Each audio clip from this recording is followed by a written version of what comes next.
حضرت انس رضی اللہ تعالیٰ عنہ بیان کرتے ہیں کہ نبی کریم صلی اللہ علیہ وسلم کو ایک مرتبہ اونگ آئی۔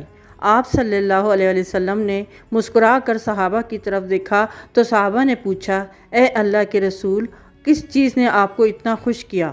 آپ صلی اللہ علیہ وسلم نے فرمایا، ابھی مجھ پر ایک سورت نازل ہوئی ہے۔ پھر آپ صلی اللہ علیہ وسلم نے سورہ کوثر کی تلاوت کر کے فرمایا، جانتے ہو کوثر کیا ہے؟ صحابہ نے عرض کیا کہ اللہ اور اس کا رسول بہتر جانتے ہیں۔ نبی کریم صلی اللہ علیہ وسلم نے فرمایا، کوثر جنت کی ایک نہر ہے جو اللہ تعالیٰ نے مجھے عنایت فرمائی ہے۔